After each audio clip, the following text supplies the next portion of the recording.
Shonen Jump put Shadow Eliminators in a very precarious position. I don't think there is any chance that this series can survive over the next few weeks. I want to go into detail with this update video a bit more about what went wrong with Shadow Eliminators and why it failed and why other series like this will continue to fail in this magazine. Shadow Eliminators had so much potential. Yes, it was a premise that has been done so many times before, but it was milquetoast enough where the author could have put their own spin on things. Instead of being an exact copy of JJK or New's Exorcist, it could have taken liberties with the established setting and do more with the characters, things that weren't done in the other series. Instead, what we get with Shadow Eliminators is a lot of exposition every single chapter, battles that have a few moments that look pretty good but ultimately don't do anything exciting or unique. A lot of people had made mention that not much has happened in Shadow Eliminators, or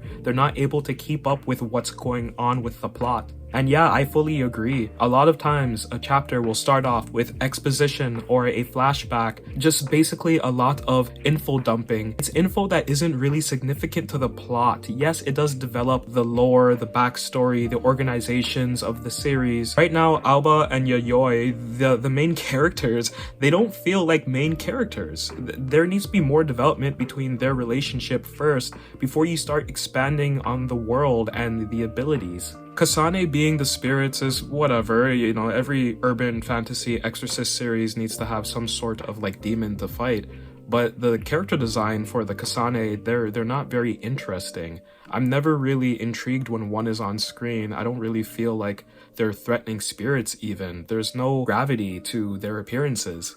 The supporting characters, Obaba, Nagito, and Tagami, they really don't contribute much. Yeah, character design for them is alright, but again, when they say things, it doesn't really have any lasting appeal or impact. I don't really see their engagements with one another as fun. The banter between all of the characters feels very play by numbers, and Aoba's brother showing up was really shitty. I should remind people that Shaman King was a very much looked down upon manga. And as much as I love that series, it should be a very good example as to why you don't have a brother show up out of nowhere for a modern day shonen series. It just doesn't work anymore. So yeah, the writing is trash, of course, but the art isn't really saving it either. The paneling is always the same. I've had this complaint so many times recently with a lot of newer ongoing series, so I'm not going to repeat myself here. What I will say is thank you to all of the new followers that I've gotten on the channel recently. I appreciate you guys subscribing, and I love when you engage with my content, so feel free to comment on my videos. I'll try and get back to you when I can. You might be wondering if all of my manga reviews are negative. They're not. Most of them are. I just try to point out why certain series fail, not so much shitting on them, but kind of looking at the environment that the mangaka was in when they were creating this series, especially if it starts off strong and dips a bit. Shadow Eliminators started off okay, very average, but it just fell to the bottom of the pack. The art should have been a standout point. Good art will always rectify a lacking story, but that wasn't the case here.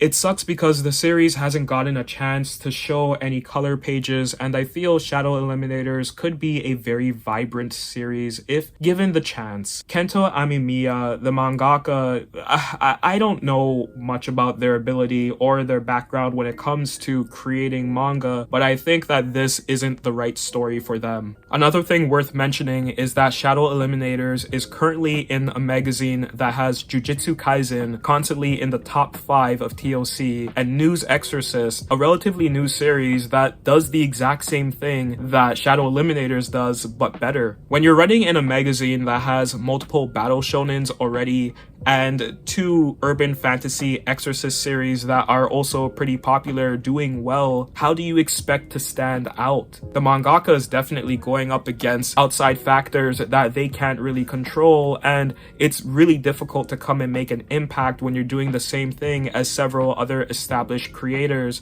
But Shadow Eliminators really could have done something different in order to make itself stand out. Maybe if it was on the Jump Plus app instead and had a different vibe, maybe a more mature feel, it could have been a successful series. But when you're up against Jujutsu Kaisen, that's fucking tough, even in its closing arc. News Exorcist was a series that I was pretty down on in the beginning, but it did what Shadow Eliminators didn't.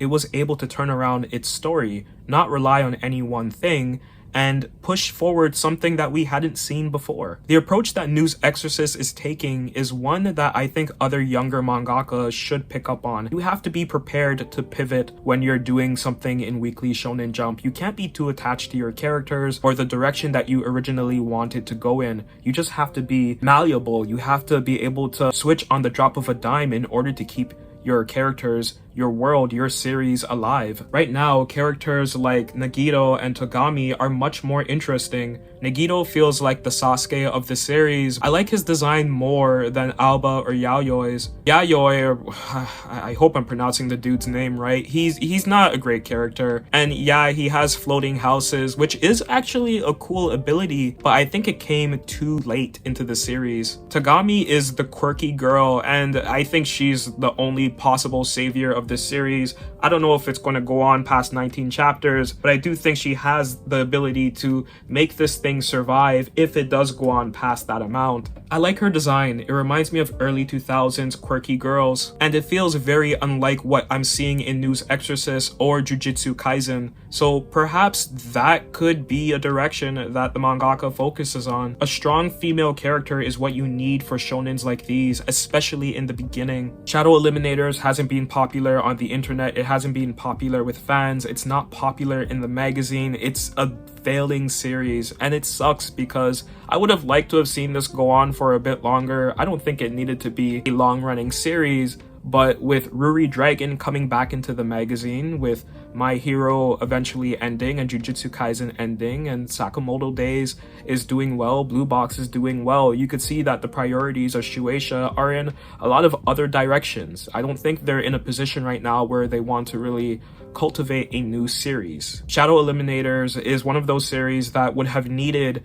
maybe 30 chapters to really get the ball rolling if it was going to stay in this lane, and it's unfortunately the wrong magazine to have that sort of mentality. I hope the mangaka is able to learn from this and continue to have a strong career, because I think they have something. It just wasn't this. Shadow Eliminators is a 2 out of 10.